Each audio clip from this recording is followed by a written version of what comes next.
Hola amigos, espero se encuentren bien.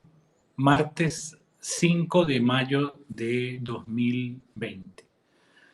Hoy tengo el gusto de compartir la conversación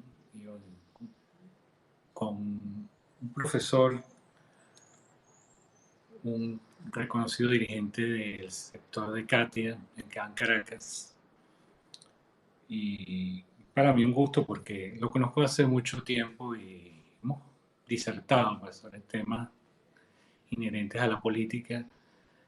Y es la oportunidad que nos da la cuarentena, pues de llegar a estos espacios y compartir cosas distintas a lo que significa el encierro y la rutina y la monotonía que para muchas personas se ha vuelto algo ya difícil, ¿no? Se trata de Ángel Cacique. Ángel Cacique es profesor de química, biología, ciencia de la tierra y ahora facilitador en la enseñanza de la ciencia, que incluye la matemática y la física. Él fue fundador de Procatia, en su época la causa R.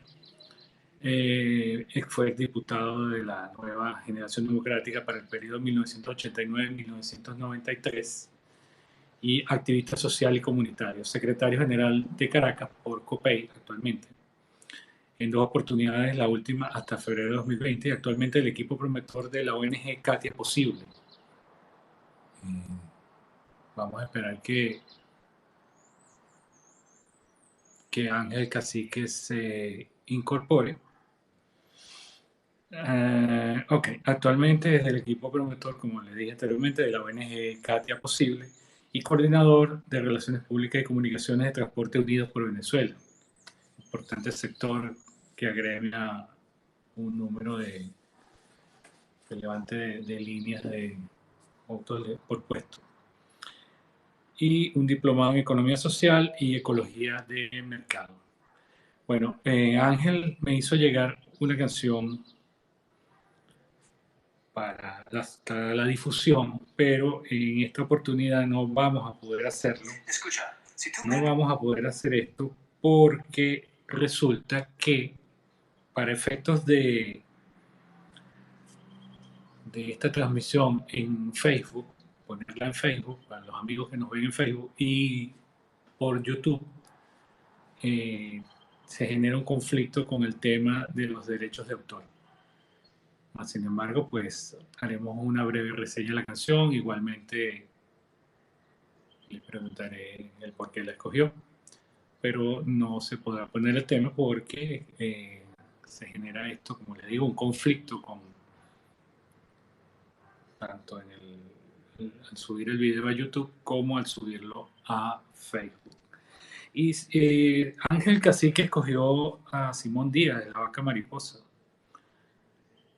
un tema del folclore venezolano, ¿no? La sabana le ofrece reverdecer, los arroyitos todos me llevan flores por el amanecer. Y bueno, haremos solo esta breve mención a la pieza para no tener conflictos a la hora de subir este video a YouTube y a Facebook. Vamos a esperar por Ángel Cacique. Bueno, ya lo tengo acá. Vamos a esperar. Ángel, abajo a la derecha tienes unas caritas. Puedes solicitar allí incorporarte a la transmisión. En caso de que no puedas, avísame y generamos la conexión por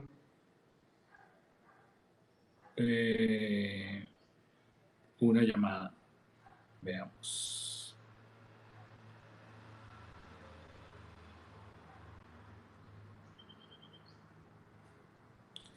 Voy a esperar acá. Voy a esperar que Ángel se conecte. Ya lo tenemos acá. Y que solicite incorporarse a la transmisión. Abajo a la derecha tienes unas caritas que te permiten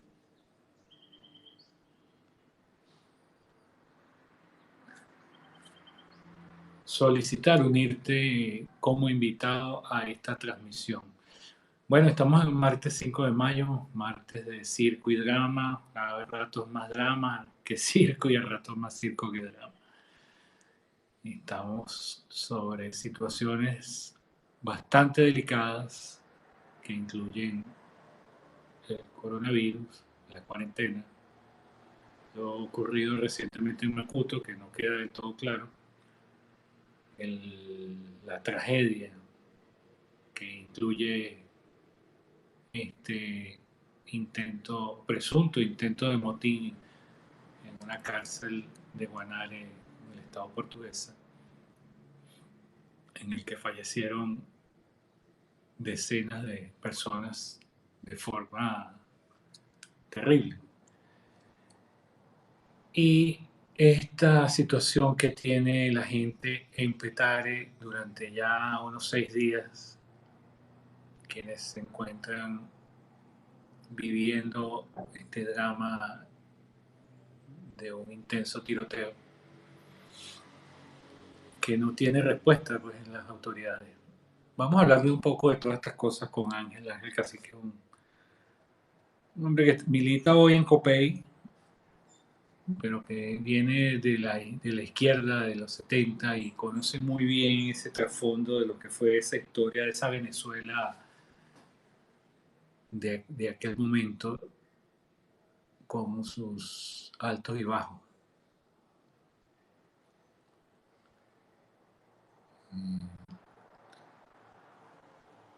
Seguimos esperando por Ángel. Una vez más lo tenemos acá. Vamos a esperar a ver si Ángel logra conectarse. Abajo, pones el video a pantalla completa y abajo a la derecha tienes allí la opción para incorporarte a la transmisión como invitado. Una vez que lo hagas, nada, se genera la conexión y comenzamos a conversar. Espero que tenga la facilidad que pueda conectarse para poder conversar sobre este y otros temas. Y el análisis político, pues, porque vamos a un poco acá.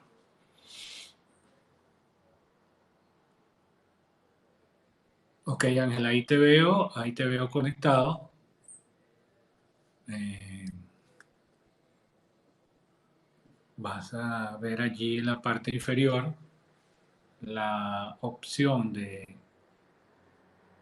solicitar tu incorporación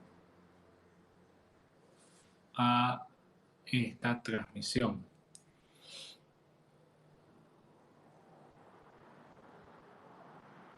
Y una vez que te conectes, si tienes inconveniente con el internet, avísame y lo hacemos vía WhatsApp.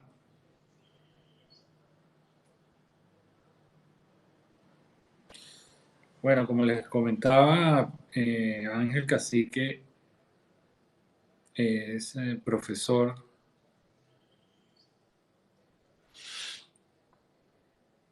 de química, de biología, de ciencias de la Tierra y ahora facilitador en la enseñanza de la ciencia, que incluye matemáticas y física. Fundador de Procatia, la causa R, previo a la causa R, exdiputado de Nueva Generación Democrática en el periodo 1989-1993, activista social y comunitario, secretario general de Caracas de COPEI, en 2 oportunidades, la última hasta febrero de 2020. Ok, ya no está como secretario de Organización de Caracas de COPEI. Actualmente, equipo promotor de la ONG Katia Posible, coordinador de Relaciones Públicas y Comunicaciones de Transporte Unido por Venezuela. Y tiene además un diplomado en Economía Social y Ecología de Mercado.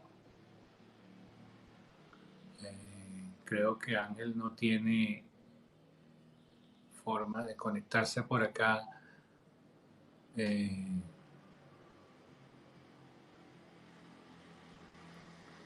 Nada, te llamo, Ángel, te voy a llamar y conversaremos por acá, ¿será? Porque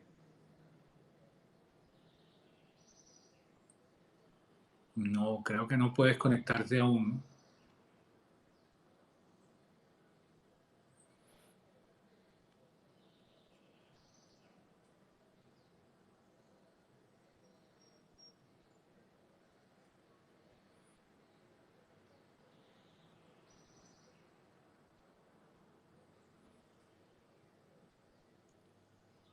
A ver si Ángel logra conectarse. Allí te estoy enviando la invitación, Ángel. A ver si logras allí la conexión. Y si no, bueno, lo haremos vía telefónica.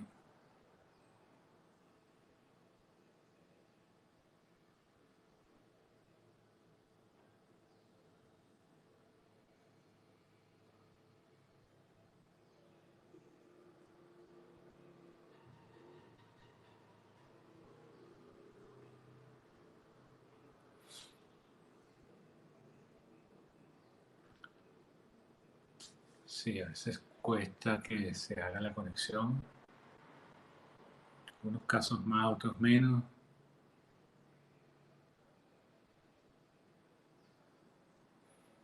Se vuelve algo complicado, pero bueno, tenemos. Yo creo que ya lo tenemos aquí, Ángel. Busca la invitación abajo a la derecha y allí solicita incorporarte a la transmisión.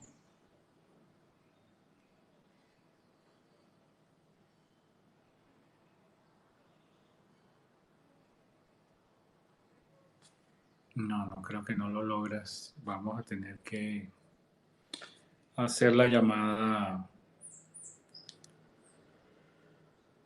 vía WhatsApp. Vamos a intentar la conexión con Ángel. Ajá, veo que no.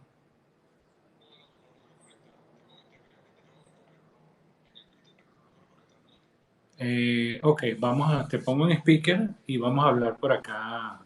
Entonces, de esta manera, para ganar tiempo.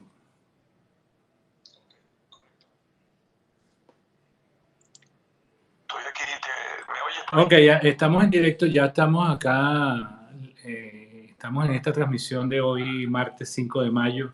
Bueno, Ángel, es un gusto tenerte por aquí y bueno, ya hablé un poco de lo que tú haces, lo que vienes haciendo. Leí que estuviste en Copey hasta febrero de este año.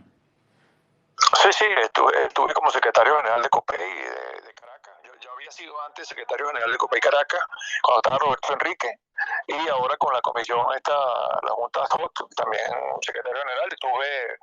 Fui secretario general en el último proceso electoral, es en el 2018, cuando fue la candidatura de Henry Falcón. COPEI resultó ser la primera fuerza de los partidos que participaron, el que tuvo la mejor votación en Caracas. Y bueno, ahí se produjo una interpretación de que, bueno, de que las cosas iban a seguir ocurriendo de manera normal, de que iba a haber elecciones, de que iba a haber un conjunto de cosas, y pensaron que ya no éramos necesarios y destituyeron primero a Mercedes Malavé. Luego, bueno, salió Pedro Pablo, obviamente Eduardo, y bueno, eh, me sacaron a mí de la Secretaría General, porque bueno, o de algún cargo donde tuviéramos posibilidad de elegir. En cualquier caso, creo que las cosas a partir de ese momento han cambiado muchísimo. Venezuela entró en un escenario difícil, donde incluso la posibilidad de las elecciones acordadas están en veremos como resultado de la pandemia. Bueno, Ángel, ya vamos a entrar en detalle en un poco más sobre esos temas. Vamos a empezar por la canción que tú escogiste. Yo publiqué parcialmente, sí, parcialmente el tema de la vaca mariposa, ya que hay problemas con el derecho de autor y para la hora de subir estos videos en YouTube y en Facebook. Pero entonces, bueno, háblame de por qué escogiste ese tema. Empecemos por ahí. Claro, en primera instancia pienso que Simón Díaz es un representante, digamos, genuino de lo que es la música venezolana, e implica también el caso del cambio del paradigma. Tú agarras, en otro momento hubiéramos escogido a otro tipo de cantante, a otro tipo de Ali Primera, por ejemplo, ¿no? Si hubiéramos sido la cosa de la izquierda, yo creo que, digamos, lo que más representa en este momento el alma nacional, el sentimiento nacional y las cosas que uno cree ahora, lo que yo creo ahora es Simón Díaz, pues un poco esa reminiscencia de la cosa agrícola, pero al mismo tiempo de temas que se hicieron universales. La vaca mariposa es un tema universal, igual que Caballo Viejo. O sea que como tú trasciendes desde Venezuela hacia el mundo con calidad, con eficiencia, con cosas buenas, pues, con cosas interesantes. Bueno, Ángel, un poco para poner en contexto este contacto de hoy, yo quisiera comenzar por el tema de lo que ocurre, ¿no? Tenemos un gobierno que tiene más de 3 días tratando de aclarar una situación ocurrida en Macuto. Aparte de eso, tenemos la cuarentena, tenemos el coronavirus, tenemos el drama de la escasez de combustible. Yo quisiera, con esa visión que tú tienes, por haber sido un hombre que en los 70 fue activo de la izquierda, que para que la gente, digamos, los que no saben, los que no conocen, sepan, tú cuando estuviste en las filas de la izquierda, pues fuiste al origen, como tú siempre lo dices, fueron un grupo de personas a la Unión Soviética a ver cómo era aquello en aquel momento, pues, y poniéndonos en el contexto de la actualidad, ¿cómo tú ves al país? ¿En medio de qué estamos? Claro, que nosotros tenemos, ya antes que se desatara la pandemia, Venezuela tenía 7 años consecutivos de caída del Producto Interno Bruto. O sea, Venezuela estaba en un proceso de la contracción. Ya la industria petrolera venía en caída libre. Llegamos de 3.200.000 barriles diarios a 600.000 barriles de producción diario. El precio del petróleo, el gobierno estimaba que estaba bastante bueno, $50-$60 el barril, pero el precio del petróleo cayó a $9-10. Nosotros tuvimos durante el gobierno de Caldera, el segundo gobierno de Caldera, el precio a entre $7 y $9. Y la economía venezolana en una situación de crisis, digamos, el Estado se mantuvo, no llegamos a este nivel de carencia que hoy tenemos en Venezuela, que obligaron a que un flujo importante de venezolanos se fuera. 5 millones, 6 millones de venezolanos se fueron del país y tenemos el salario, el ingreso per cápita más bajo del mundo. Entonces, en esta coyuntura dramática y además combinado con una dolarización efectiva de la economía venezolana, entonces tenemos una alta dolarización, una alta inflación y los venezolanos con los peores ingresos de América Latina.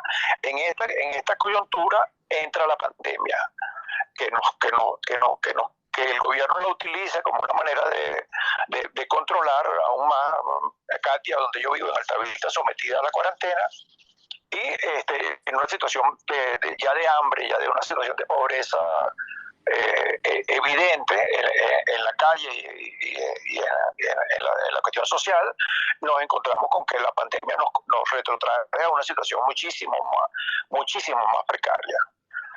Tú planteabas lo del escenario de Macuto. Bueno, el escenario de Macuto repite lo que fue un error de la izquierda de la que yo participé, que fue el foquismo, que era la guerra de guerrilla, que fue creer que por la vía de un conjunto de hombres armados se iba a generar el fuego que incendiara la pradera y se iba a iniciar por ahí la irrupción social. Esa izquierda, la izquierda venezolana abandonó la lucha guerrillera. Creo que los últimos que terminaron de abandonar la lucha guerrillera fueron los que hoy están en el poder, que es la gente de la Liga Socialista, que intentaron incluso aquel famoso secuestro a Niaos. Ellos abandonaron la lucha guerrillera, Teodoro, Alfredo Maneiro, Teodoro Pecón, Alfredo Maneiro habían abandonado la lucha guerrillera.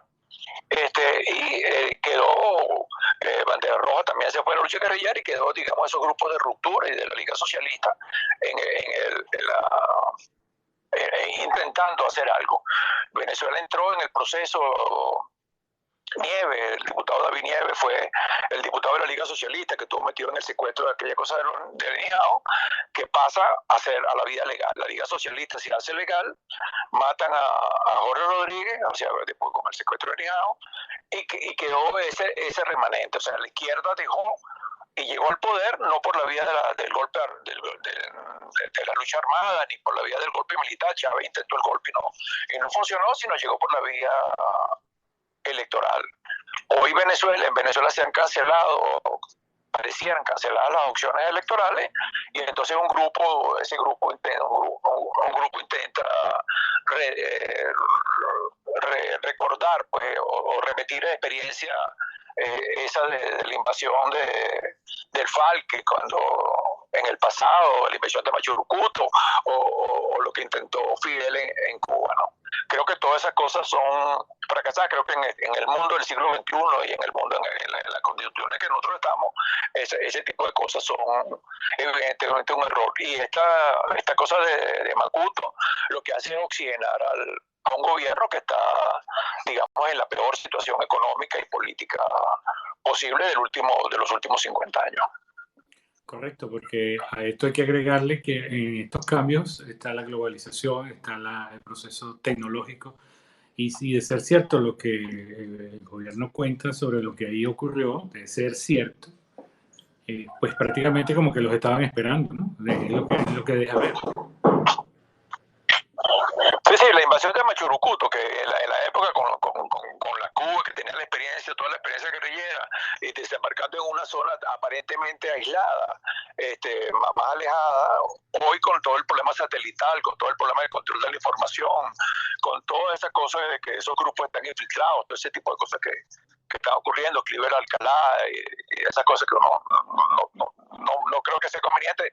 En cualquier caso, el esfuerzo heroico de esos compañeros terminó en una cosa fallida, desembarcando en Macuto, desembarcando en playa, terminaron fracasando. Aquí el contrabando, las cosas aquí tiene muchísimas fronteras y muchísimas cosas pasan. O sea, aquí pareciera ridículo que ese tipo de cosas ocurran cuando aquí normalmente las cosas, hay 1000 vías para entrar a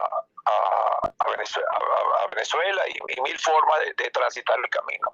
Claro, ahora se ha complicado mucho con este problema de la cuarentena, con el problema de la escasez de gasolina, que hace muy difícil la movilización en el país. Pues el país está virtualmente paralizado por el problema de la gasolina, por el problema del control que el gobierno ejerce en todas las zonas. Acceder a Caracas ya es extremadamente difícil, y entonces, bueno, en este momento intentan un intento fallido, como tú dices, en el momento en que el gobierno no la tiene toda consigo.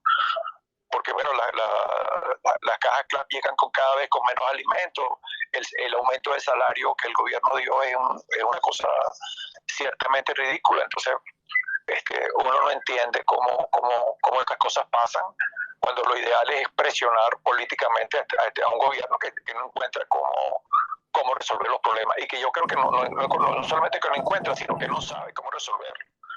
O sea, esa presión que están haciendo contra la gente de la empresa Polar es para mí un indicativo del ridículo. Coposa ya era del gobierno, era Concho Quijada, o sea, ya era una empresa que el socialismo había hecho fracasar, pues, el modelo del socialismo del siglo XXI.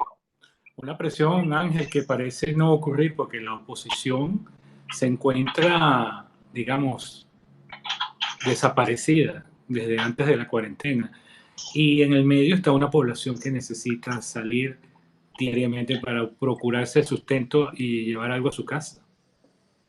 Claro, pero que el gobierno, por ejemplo, cuando el 5 de enero el gobierno desconoció en la práctica, de hecho, la elección de Juan Guaidó como que iba a repetir como nuevo presidente de la Asamblea Nacional, y montó un parapeto ahí, una cosa fantasiosa a través de unos diputados ahí de dudosa honorabilidad. En cualquier caso, bueno, intentaron jugaron esa carta, Parra, Franklin Duarte, los que se metieron en esa aventura, entonces montaron una asamblea paralela a la Asamblea Nacional. Ya ellos tenían la Asamblea Nacional Constituyente, o sea, ya tenían una asamblea de puro chavista. Bueno, intentaron montar la otra, entonces, bueno, se da el caso de que Venezuela tiene tres asambleas, tres parlamentos, cada uno más ineficiente que el otro. Dos ineficientes porque la Asamblea Nacional Constituyente, qué cosa efectivamente está haciendo, que tiene todo el poder y la cosa prerrogativa para hacer, pero realmente no está haciendo nada. La Asamblea, lo de Parra, que es una farsa, una cosa ridícula, y Juan Guaidó, que está imposibilitado por la vía de los hechos de hacer cosas, pero que tiene reconocimiento internacional. Y es la única instancia válida en este momento, con todas las diferencias que uno pudiera tener con la manera, con el estilo de la cosa política. Y creo que el presidente Maduro creyó que había resuelto el problema. O sea, al crear la Asamblea Nacional paralela esa de Luis Parra, digo, bueno, ya resolví el problema, ya anulé a Juan Guaidó y sigo funcionando. Lamentablemente, bueno, todas estas cosas que han ocurrido en los últimos 2 meses han demostrado que todo eso fue una cosa ciertamente trágica, ridícula, pero que es trágica por las condiciones en que está el país. O sea, Maduro hoy tiene todo el poder, pero bueno, ¿qué poder tiene cuando el petróleo llegó en un momento a 5 o 6 dólares y no tiene las sanciones internacionales? Toda la cosa lo tiene en una situación extremadamente complicada. La gasolina gratis ya hoy no es gratis, ya en la práctica la gente está pagando 1 o 2 dólares por el galón de gasolina. Entonces, todos esos mitos que teníamos de esa Venezuela revolucionaria han fracasado. Esta revolución no sirvió a nadie. En este momento, incluso la izquierda en América Latina está enfrentada, o sea, no se asocia al gobierno de Maduro. Lo único que se asocia al gobierno de Maduro es la gente de ISIS, o sea, la cosa esa más atrasada de la cosa islámica, o la gente de la FARC, porque ni siquiera el ELN, pues, o sea, incluso en Argentina, la izquierda uruguaya, la izquierda argentina, la socialdemocracia, digamos, de esos países ve con muy malos ojos al gobierno de Maduro. Bueno, ya lo decía el difunto Chávez, póngame el petróleo a cero, no me importa, ¿no? Bueno, el petróleo llegó a cero y ahora estamos acá. ¿Qué ves? ¿Cómo ves tú el cuadro nacional? Porque fíjate, tenemos una cosa bien interesante, esto lo estamos viviendo a nivel mundial. Muchos países están enfrentados a la cuarentena, al encierro, a la parálisis de la economía, pero nosotros tenemos un plus. Hace un año hubo un apagón general, se demostró que se podía apagar un país y seguir en el poder. Claro, ciertamente lo que tú dices, o sea, tuvo 8 días el país sin luz en la condición más precaria. En ese momento la capacidad de sobrevivencia, de resistencia, de resiliencia de los venezolanos se demostró.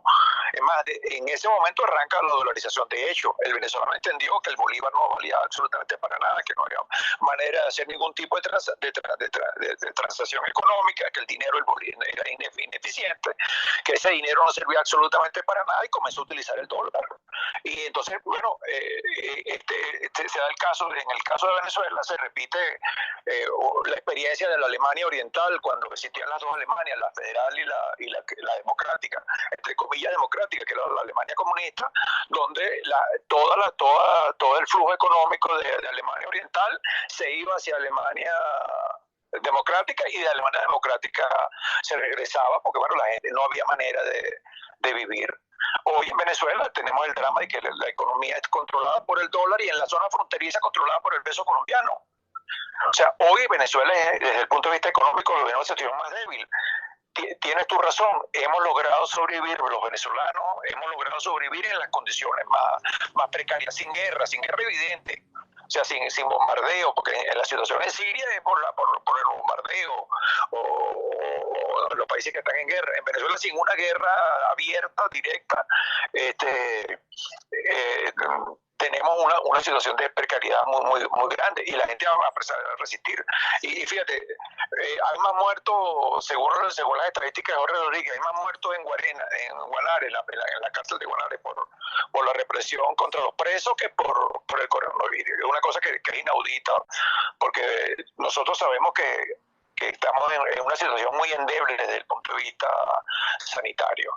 Si aquí efectivamente el coronavirus entra o entró, los muertos los recogemos, como digo, los recogemos en las calles, pues, porque aquí no hay ninguna alternativa de protección ni de salida, ¿no? O sea, la carencia de medicina y la debilidad del sistema sanitario venezolano está muchísimo antes de que arrancara la pandemia.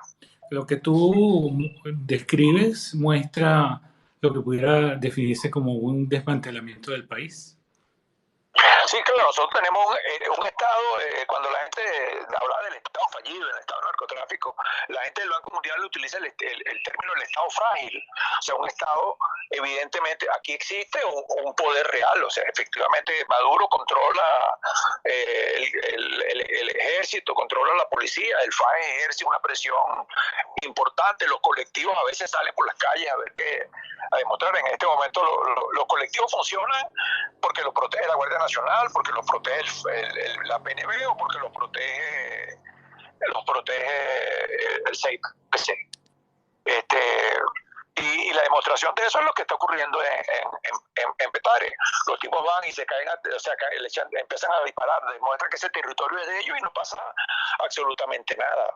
O sea, estás en una situación donde no hay control. El gobierno no tiene manera incluso el intento de controlar la polar no lo puede hacer, porque bueno, si paraliza la polar entonces no va a tener ni siquiera esos productos en la calle y no tiene manera el Estado venezolano, por la situación económica, por la contracción de ingresos, no tiene la misma capacidad de importación de alimentos, porque bueno, alimentos puede importar, medicinas puede importar, pero para importar esa medicina y esos alimentos necesitas dólares.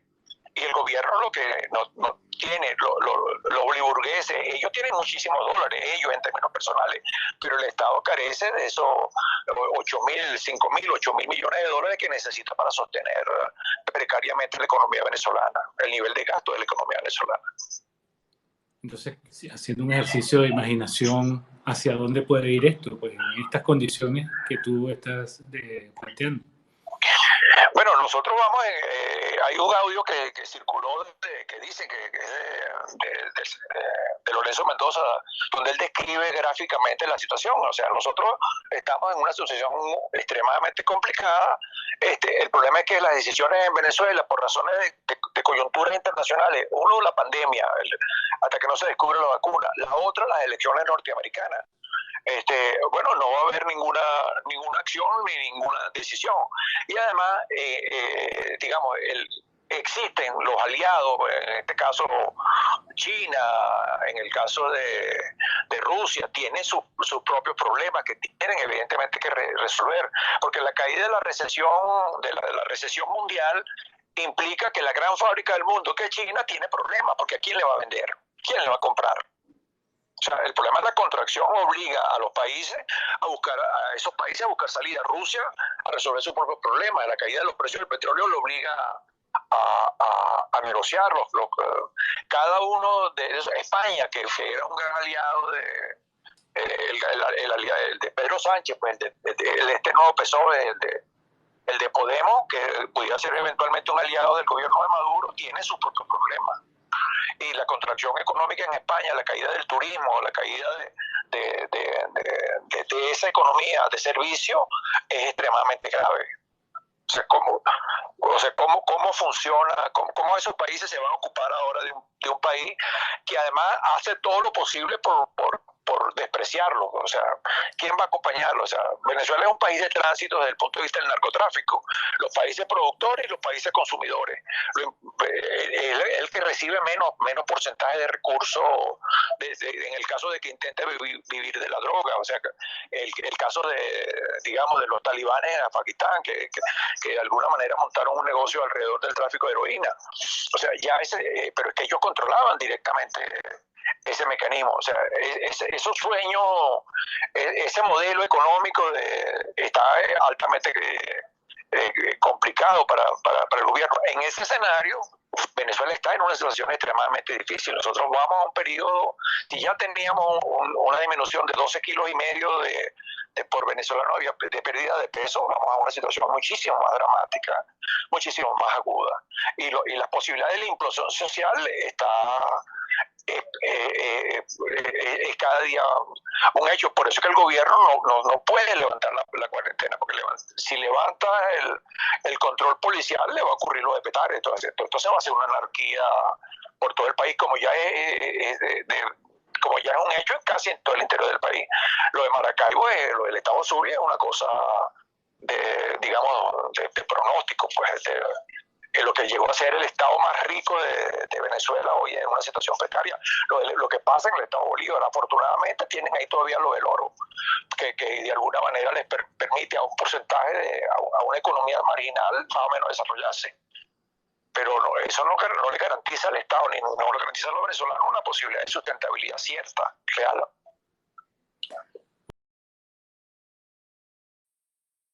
Zulia, y pudiéramos agregar Táchira y Apure, y todas estas regiones están controladas por grupúsculos que tienen su propio dominio de territorialidad. Los que tienen más acceso a la frontera con Colombia, o sea, en el caso de Táchira, bueno, en este momento es más fácil para los venezolanos pasar la gasolina de Colombia a Venezuela. Si se habían acostumbrado a los mecanismos, la permeabilidad de la frontera en toda esa zona, los que medianamente pueden vivir, o sea, pueden poder sobrevivir son los que están en la zona fronteriza, en la zona con Brasil, en la zona con Colombia. Porque bueno, va a ser más fácil el traslado el comercio, el traslado de productos, que es lo que está ocurriendo. El drama ahora va a ser básicamente para las cosas que van a empezar a llegar a las ciudades. O sea, la zona fronteriza van a tener un aliviadero, que son esas cosas. Aquí o los que intenten traficar con las Caribe, en el caso del estado Sucre, o sea, los pesqueros que vayan a ver cómo de alguna manera resuelven. Lo que nos vamos a encontrar con problemas cuando si no se logra resolver el problema de la gasolina, van a ser básicamente la ciudad de Caracas, que venía siendo la burbuja, la cosa que estaba manteniendo, digamos, la revolución, porque la cosa estaba la sociedad estaba funcionando. Ahora tenemos una situación mucho más crítica. Y a medida que no encontremos una alternativa y que el gobierno se niegue, porque la necesidad de la negociación ya es un hecho, necesita buscar un acuerdo político con Juan Guaidó y con los Estados Unidos y con el mundo civilizado para encontrar una salida. Porque ahora la ayuda económica del mundo se va a repartir entre muchos países. Hasta hace poco era Venezuela la que necesitaba ayuda, ahora va a necesitar ayuda a todos los demás. O sea, va a necesitar ayuda a Colombia, va a necesitar ayuda a Uruguay, todos van a necesitar ayuda porque la recesión nos va a afectar en América Latina. La gente de la CEPAL estima que el desempleo y la parálisis económica en la región va a ser el 12%. Eso es gravísimo, eso es terrible para nosotros. Ángel, pero lo que se ve hasta hoy, hasta el día de hoy por lo menos, es que es un juego trancado entre los polos por la pugna del poder. Claro, porque es que el principal factor que no quiere ningún tipo de acuerdo es el gobierno. O sea, están encerrados en una perspectiva, en una visión foquista, de guerrillera, en ese modelo cubano, en ese modelo norcoreano, que es absurdo desde todo punto de vista. Ya en este siglo XXI es muy poco probable que eso se mantenga. Entonces ellos se niegan a negociar e intentan sostener el poder. ¿Hasta cuándo puede hacer eso? Bueno, la cantidad de gasolina, la cantidad de negocio posible, ya el volumen de remesa que está llegando al país, que va a llegar ahora, va a ser cada vez menor, Juan. O sea, esa gente que estaba mandando recursos de afuera para acá, a sus familiares, que se fue y que está haciendo en la medida en que ellos tienen menos ingresos, menos cosas pueden mandar, menos cosas pueden depositar. Si te enviaban 100, 150 dólares, ahora te enviarán 10, 20, 30 dólares. Ese recurso, eso que sostenía la revolución cubana, que eso tuvo los cubanos durante mucho tiempo, esa remesa del exterior, ya nos mete en una cosa complicada. Y en la medida que haya menos recursos, en la medida que haya menos dinero, y en eso tiene razón Donald Trump, o sea, cuando le quitan los recursos, los ingresos de Venezuela, el petróleo y todas las cosas, esta gente va a tener que ver cómo negocia. Ángel, pero tienes a un Nicolás Maduro que en cada transmisión, en las últimas 5 transmisiones que lo he escuchado, dice que llama a todos los sectores a reunirse para resolver los problemas entre los venezolanos. Sí, pero la experiencia, Juan, es que ya no le creen a Maduro. Ya esa historia se ha repetido en varias oportunidades, ya nadie le cree. La gente de Fedenaca, la gente la gente de la cuestión pecuaria, agrícola, de pecuaria, la gente de Fedeagro, ya la gente de Fedecámara, ya saben que todo lo que este gobierno diga es un cheque, es una moneda es un billete falso, pues, es una cosa irritante, no va a cumplir ninguno de los acuerdos ni ninguna de las promesas. Entonces está en una situación difícil. El gobierno va a intentar por la vía mediática de decir que no pasa absolutamente nada, pero nosotros sabemos que eso es imposible de sostener. Y tú lo ves, la caja cada vez llega con menos, cada vez va a ser más difícil. El rumor que existe es que van a subir el precio de la gasolina a 60 centavos de dólar, es que no tienen alternativa. O sea, ¿cómo van a hacer para mantener los empleados públicos que están ganando salarios miserables, 10, 15 dólares el salario del mejor empleado público? ¿Qué hace con eso, Juan? ¿O qué hacemos con eso? Lo que pasa con los profesores universitarios, lo que pasa con nosotros los docentes, ¿qué hacemos con ese miserable sueldo, con esos miserables ingresos? ¿Qué haces tú con 3,5 millones de bolívares, 4 millones de bolívares de ingreso mensual? Con eso no haces absolutamente nada. Claro, Ángel. Ahora, una cosa, Ángel, obviamente pues hay un modelo que Maduro y su gente pues tienen adelante. Y te pregunto, pues, ¿es el modelo soviético, es el chino, es el cubano, es el norcoreano? ¿Qué es a qué se parece esto? No, al modelo chino evidentemente no se parece. Los chinos decidieron que había que desarrollar la fuerza del capital y permitieron el ingreso del desarrollo del capitalismo y se convirtieron en la gran factoría del mundo, en la gran fábrica del mundo. Ahí fabrican absolutamente todo. Ese es el país que consume más vehículos de alta cilindrada, los vehículos super sport, los Ferrari, los modelos más sofisticados se venden en China porque hay un alto ingreso, un alto volumen de recursos. Ese modelo chino no es el que existe en Venezuela. En Venezuela no hay ninguna fábrica que funcione. No funciona, no logran ni siquiera hacer funcionar, que es una cosa vital para el gobierno, ni siquiera hacer funcionar la refinería petrolera, la refinería para producir la gasolina. O sea, el modelo chino evidentemente no tal vez estaríamos más cercanos al modelo cubano, porque ni siquiera el modelo norcoreano, porque Norcorea produjo la bomba atómica, produjo misiles, o sea, por lo menos produce algo. Tiene un estado militarmente eficiente, con capacidad de lanzar misiles. ¿Qué misiles va a lanzar Venezuela? O sea, estamos en el modelo digamos, muchísimo más precario. Ya Cuba no puede. Cuba durante algún tiempo fue el ejemplo del desarrollo deportivo en América Latina, competía en las Olimpiadas, tenía grandes atletas. Ya ni eso tiene Cuba. Bueno, yo creo que los que estamos más cercanos a ese modelo atrasado, al sueño de Fidel, que fue el sueño que atesoró Chávez, y que obviamente Maduro, que es un buen alumno de la escuela de formación del Partido Comunista Cubano, ejemplifica. Pero ese modelo es insostenible, ya no es posible sostenerlo, y creo que una parte del chavismo lo sabe, pero bueno, el drama es que ellos están en una situación sin salida.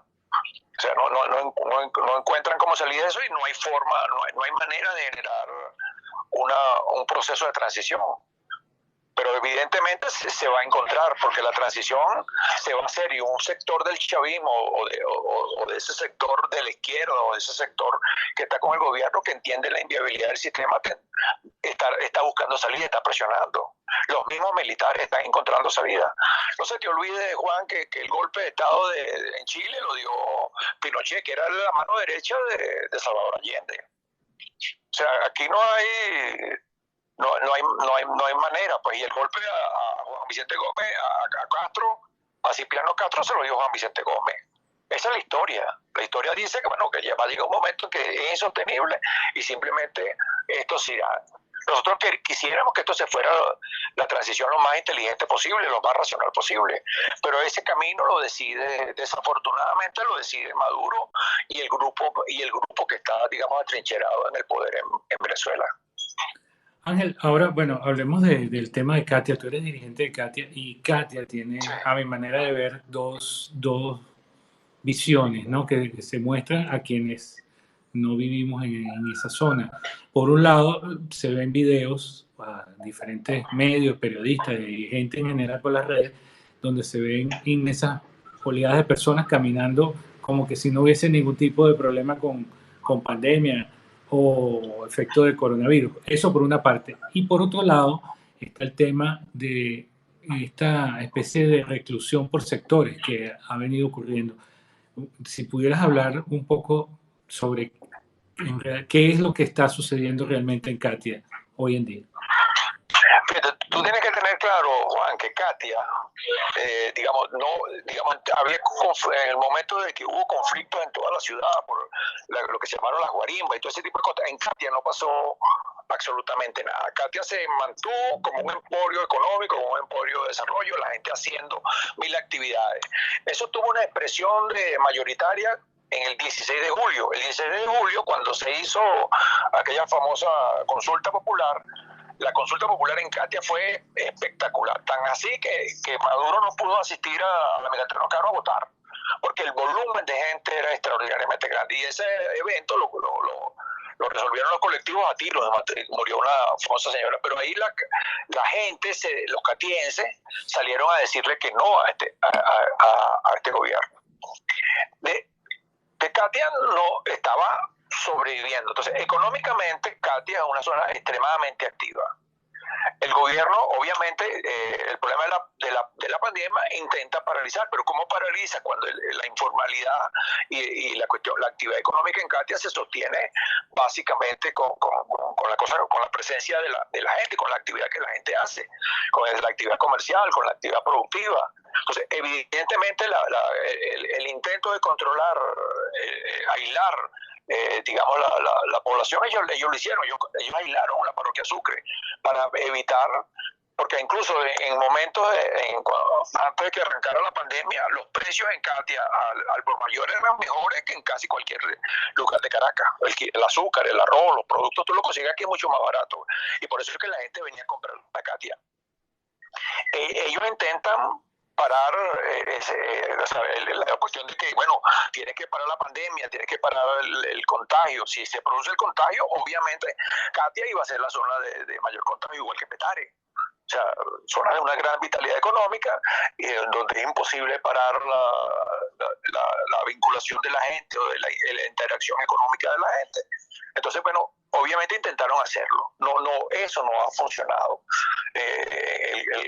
Y no pueden hacerlo porque, bueno, lo poquito que medianamente funciona, la poquita actividad que medianamente se realiza, viene por ahí. O sea, ¿cómo tú paras a los ferieros, a los que traen la hortaliza a Caracas? ¿Cómo tú paras esa actividad económica? O sea, la gente se va a morir de hambre porque no ve absolutamente nada.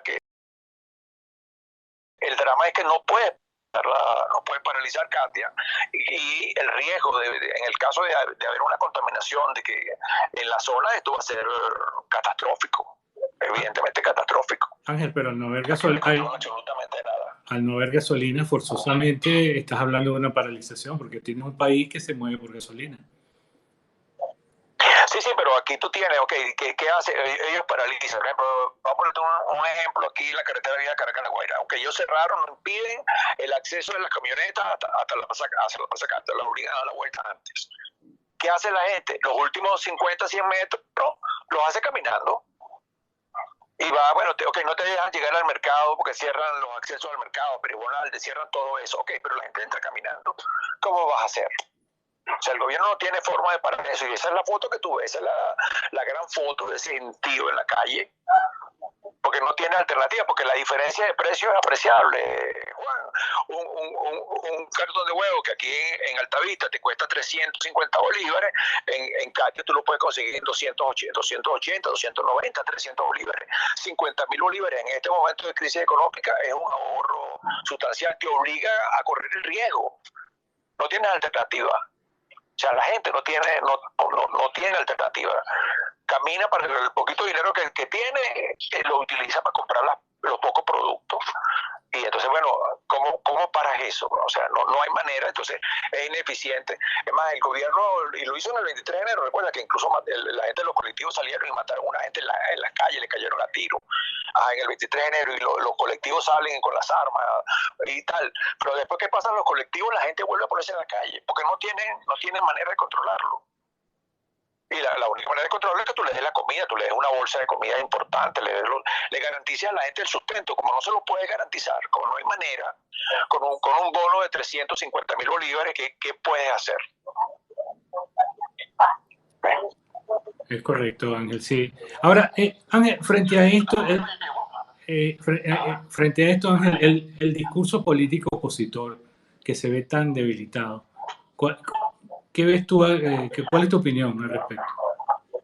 Claro, la gente está ahí, la oposición sigue estando ahí, la gente sigue estando, el 80% de inconformidad con el gobierno sigue siendo la debilidad del movimiento bolivariano no lo ve en la calle. O sea, las cartas de votación suspenden las cosas de Diosdado por el coronavirus, también es porque la gente ya no cree en esos discursos. O sea, hay un problema efectivo de nuestra capacidad. Y la otra fue, afortunadamente, la gente compró el mensaje de que la salida venía desde afuera. Ese sí es un error fundamentalmente nuestro del discurso. Bueno, no, van a venir los marines, van a venir las fuerzas de los cacos azules y van a resolver el problema. Aquí nosotros no vamos a hacer absolutamente nada, ¿no? El facilismo estimular una conducta facilista y bueno, la gente creyó. Entonces, bueno, ahora la gente se da cuenta de que y esto que ocurrió con lo de Macuto demuestra que bueno que no, lo que van a venir son un poco de muchachos con mucha voluntad pero sin ninguna capacidad operativa real. Entonces la gente dice, bueno, entonces no hay salida. Eso nos mete en una cosa. El gobierno no tiene alternativa, no puede brindar soluciones y ciertamente nosotros no encontramos, la oposición, pues los factores democráticos no encontramos una manera de hacerlo. Pero la vitalidad de la gente está ahí. O sea, la economía está funcionando, el libre mercado está funcionando, la economía, la gente está produciendo, la gente está negociando. Esa gente que salió desafortunadamente de Venezuela y que está afuera aprende cómo funciona el mercado. Ya sabe que afuera hay que pagar que hay que pagar los servicios, que no hay almuerzo gratis. Entonces, eso es una situación del socialismo como propuesta política en Venezuela hoy que Carlos Paz está cumpliendo años. Que está cumpliendo años de nacimiento, Venezuela demuestra que todas esas ideas, todo ese modelo, todo ese conjunto de propuestas utópicas no tienen ninguna posibilidad de concreción. Opimar es el mejor ejemplo de esto. Evidentemente, la gente de izquierda dice que Maduro no es marxista, aunque repite permanentemente amar o cite amar, pero evidentemente el marxismo en Venezuela se puso en práctica y es un fracaso absoluto. Y nosotros creo que nos toca encontrar una alternativa, y ahí en ese caso tienes razón, como el modelo rentista, el modelo regresarnos al pasado, regresamos a ver ya no es posible, ya el rentismo en Venezuela ya no es posible y eso genera una gran incertidumbre. Porque bueno, ahora vamos a tener que trabajar, vamos a hacer que es un gran esfuerzo, vamos a tener que construir las alternativas nosotros. Y eso genera una situación difícil y hace un problema de parálisis. Bueno, la gente está intentando ver cómo sobrevive porque no tiene alternativa y el gobierno no ofrece salida y desafortunadamente a pesar de los grandes Guaidó, pues, a pesar de los esfuerzos que hace, y le es muy difícil avanzar. Porque en la oposición afectar a los factores de oposición que afectaron a los factores del gobierno. Y tú lo ves en lo que es el drama de las redes. O sea, la gente no entiende lo que se quiere hacer política en Venezuela, y tan es así que muchos de los dirigentes de mayor capacidad tuvieron que irse. José Guerra, los diputados tuvieron que irse, pues.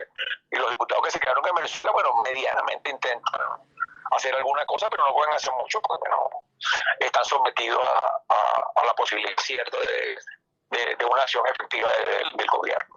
¿Cuál es la salida, Ángel? ¿Qué mensaje se le puede dejar a quien nos está viendo en este mensaje, en esta transmisión en directo o en diferido? ¿Qué esperar? Pues, ¿qué esperar frente a tantos hechos que nos circundan?